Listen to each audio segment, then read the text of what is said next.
Hello, everyone. Welcome to the Road to Recovery podcast. This podcast is a platform for education, discussion, and conversations on mental health.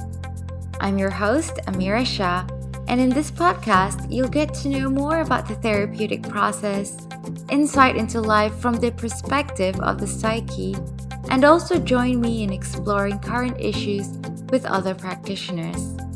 I specialize in grief, but I'm always interested in learning about the human experience of the mind, heart, and spirit.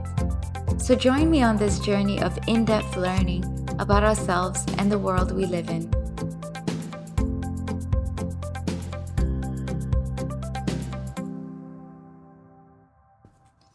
Hello, everyone. Today we're going to look at what happens in the brain when we're grieving and how this affects the body. So essentially, the neuroscience of grief, as well as a couple of ways you can manage this chemically and emotionally charged life experience we call grief. So when we feel bonded and close to our loved ones, the body produces these feel-good chemicals, which I'm sure you've heard of, that include oxytocin, which is also called the cuddle hormone, dopamine, and serotonin. So dopamine is a neurotransmitter, and this is a chemical that relays information between our neurons. The brain releases this when we eat food that we're craving for or while we are having sex. So dopamine makes us feel pleasure and satisfaction. Serotonin works as both a neurotransmitter and a hormone.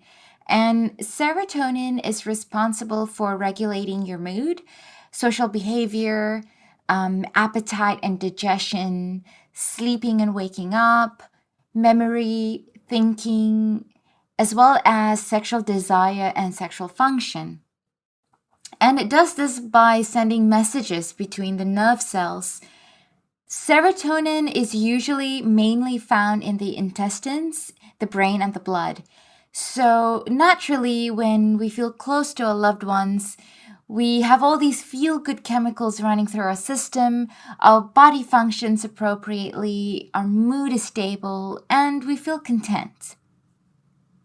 What loss does to this system is that it triggers an immediate plummet in these feel-good chemicals and an increase in stress chemicals like adrenaline, cortisol, and norepinephrine. Okay, sorry, I always struggle saying that. But these chemicals, these three chemicals, the adrenaline, the cortisol, and the norepinephrine, these guys, they stimulate the fight, flight, and freeze response. So in these situations, the hypothalamus is responsible for homeostasis, that is maintaining the body's internal balance. It is a little part in the brain, and the hypothalamus in stress signals the adrenal glands around the kidneys to secrete cortisol straight into your bloodstream. And cortisol is important for the body to respond to threat and danger. The thing about cortisol is that it is extremely beneficial in situations where you need to act quickly. They essentially lead to certain physical, emotional, and mental symptoms. So cortisol causes your heart rate to rise. It causes your blood to flow to your muscles to prepare yourself for defense. And it is also common to feel some tension in your upper body, like in the chest and in the shoulders. It's hard to feel relaxed. You might feel restless. And for obvious reasons, because you are essentially gearing up for action, right? So when cortisol is raging through your system, you may encounter difficulties in slowing down or even taking a deep breath. And I know for a fact that that's true, because whenever I'm in this situation, I force myself to do that, and it's hard. It's hard to take a slow, deep breath when your cortisol is high. And this can then also lead to interferences with digestion, with feeling dizzy, nauseated, concentration issues, and definitely difficulties with eating or sleeping. So let's look at appetites first. Long-term grief can increase people's appetites, but that short-term, that acute grief, it can turn your appetite off. So this makes a lot of sense because when you're experiencing acute stress, your body goes into that fight, flight, freeze mode, right? And your digestive system will shut down. And it does this to be able to save energy for you to fight or to run away. The length of time that someone is in this acute phase of grief, that varies from person to person, but it can eventually turn into chronic stress, and this is so detrimental to health in general. And in some people, this looks like an increase in your appetite for several weeks or months or sometimes even years in attempts to self-soothe, to soothe yourself from the pain of grief or stress. Dizziness is also very common because when you are in complete shock, you might see people fall or faint, and that's because the blood pressure has dropped suddenly to a ridiculously low level.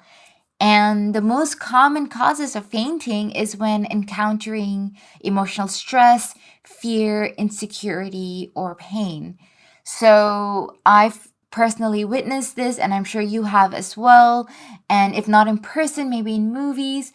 But I have seen people fall to the ground out of fear, from threats, from hearing some really bad news like the loss of a loved one, some shock. You do see, or you might experience for yourself or in others, some dizziness, some vertigo, and some form of fainting.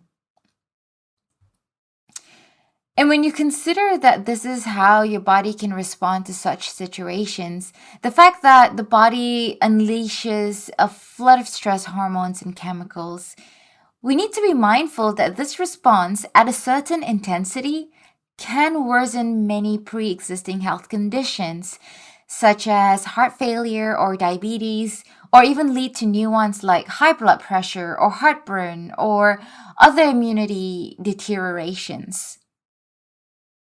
Extreme stress, the kind of stress experienced after the loss of a loved one, is also associated with changes in the heart muscle cells or coronary blood vessels or both.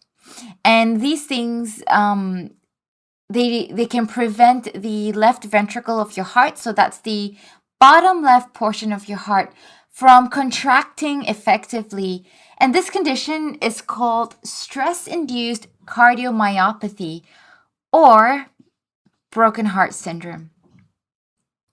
So that heartbreak you feel to describe intense feelings of loss and sadness, it turns out that these words are more than metaphorical. Grief does physically affect our hearts. In fact, a study in 2012, this study found that in the first day after the loss of a loved one, in terms of bereavement, mourners are 21 times more likely to have a heart attack and 6 times more likely to have a heart attack in the following week of the loss. So one's chances of a heart attack or a stroke continues to be higher than usual for up to a month. And that's something quite significant to consider. But for those who don't end up with a heart attack or a stroke, the symptoms of cardiomyopathy or heartbreak are similar to those of a heart attack, like experiencing chest pain and shortness of breath.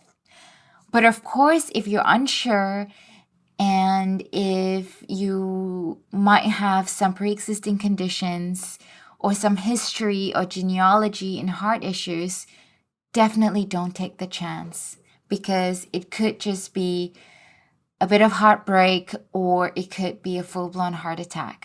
It's hard to tell sometimes. Also, when the cortisol levels are very high, it's common to feel numb, cut off, and disconnected. You can think of this process as your body's built-in defense mechanism, and often in this case, as soon as the initial shock of the loss subsides, we start to feel the pain. That starts to kick in. But in the case where we continue feeling numb for an extended period of time, it might be a good idea to think about speaking with a counselor. Now, let's talk about fMRIs. There are heaps of studies using fMRIs where they found that the areas of the brain that gets activated in loss are the same areas of the brain responsible for separation anxiety. So for those who are not so familiar with the term separation anxiety, it is to describe what is experienced by an infant, a baby, or a toddler when separated from his or her caregiver. And these are associated with crying and yearning for reconnection. So, not surprisingly, these are also the same areas of the brains which are associated with physical pain.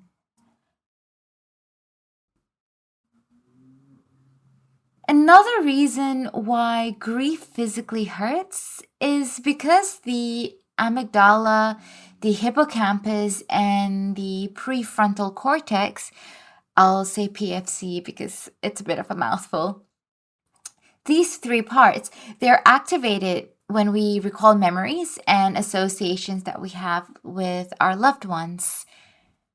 The amygdala and the hippocampus, they're part of our limbic system, and so is the hypothalamus. I talked about that slightly a little bit earlier, where the hypothalamus is involved in keeping your body internal functions balanced.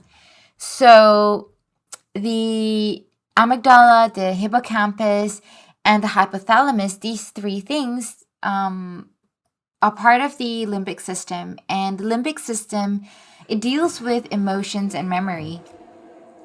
It is the emotional area of the brain that present at birth. The amygdala is also somewhat state dependent. So this means that when you feel sad, you're more likely to remember other times that you feel sad. The hippocampus plays a part with the amygdala in recalling these memories and associations. So, for example, you might also notice that grief over one loss brings up other historical losses, especially if there were some that were not resolved. Or when you start to think about the person you've lost, more memories come. You feel sadder and sadder. More thoughts and emotions around this person arises and then swirls around and possibly overcomes you. In which case, you can cognitively decide to put a stop to it and change your thought patterns around sadness or nostalgia towards acceptance, or to even distract yourself.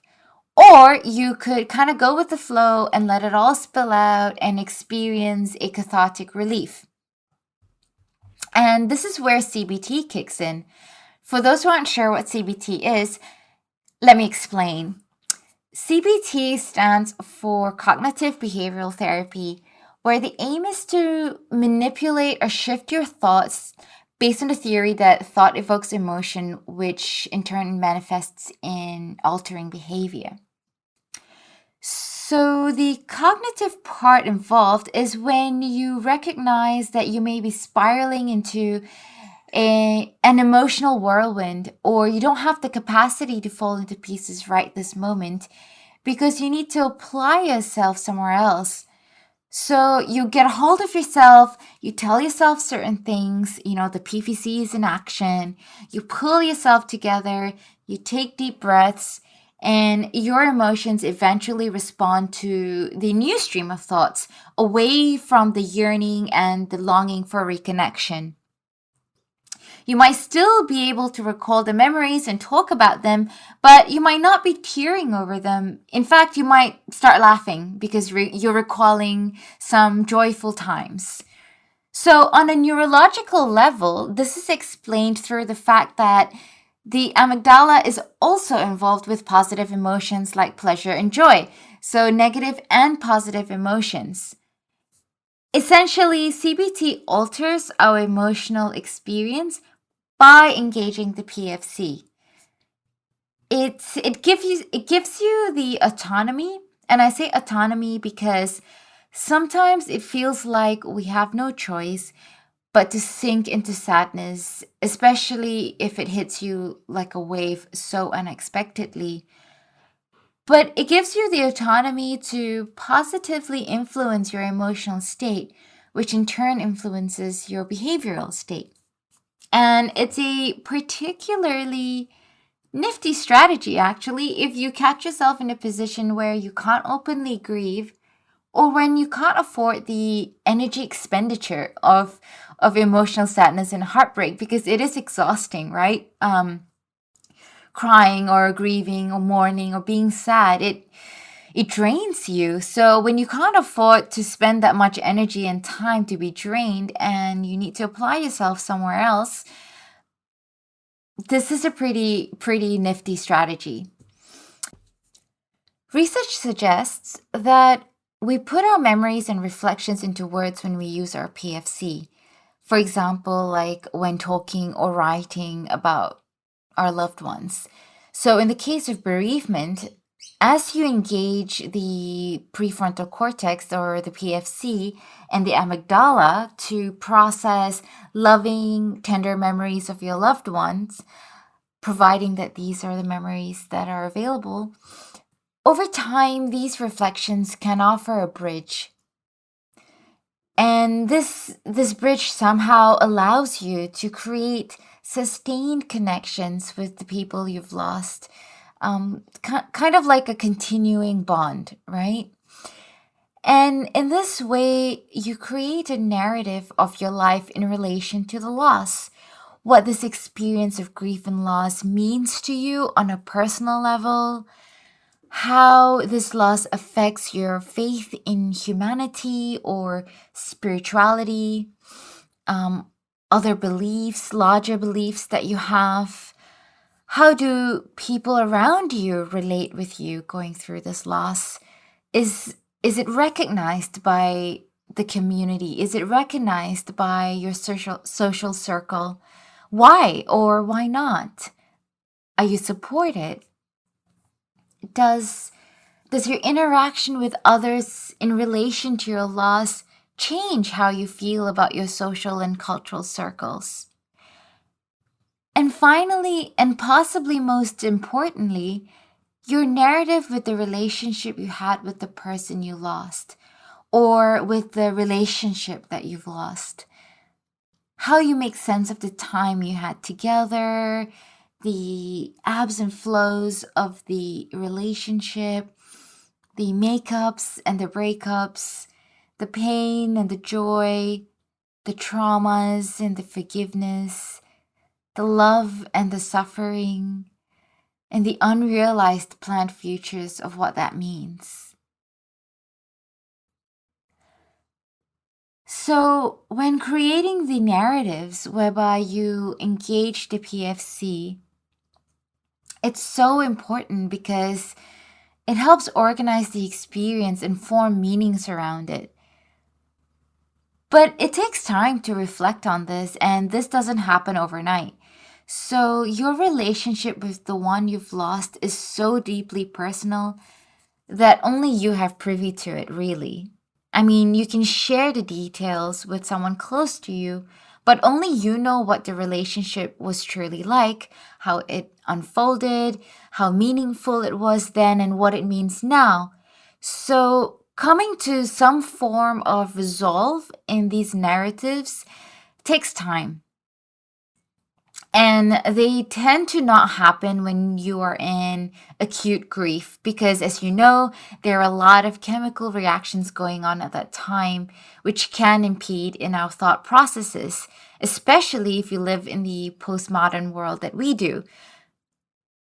All the shock and the grief overwhelms us because we're not equipped to deal with the concept of mortality or impermanence since childhood, or not equipped enough. So in that sense, it'll take time to come to a place where you create a flowing narrative of what this loss has been like for you.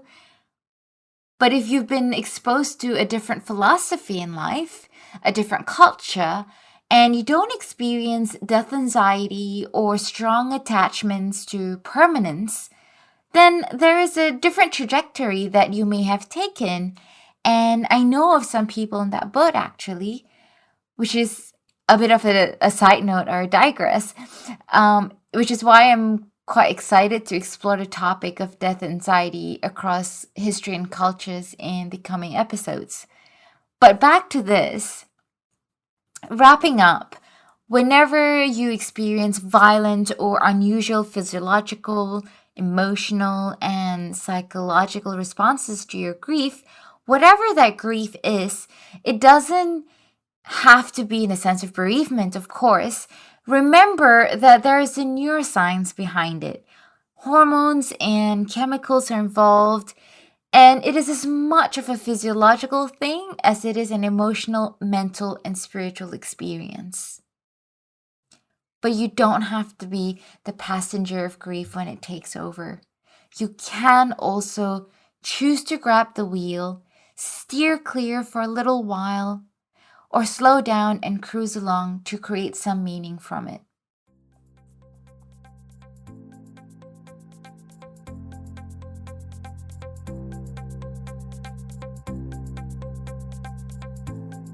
If you or someone you know can benefit from some of these strategies in managing grief, please reach out to me on Facebook at Road to Recovery or follow me on Instagram at aroad2, that's number 2, recovery. I'm a practicing counselor, and so I do offer counseling sessions both in person and online. Also, if you found these podcasts informative or helpful in any way, do share them with those who can benefit from them as well. For now, I'd like to thank you for tuning in, and I hope you have a lovely week ahead. Bye!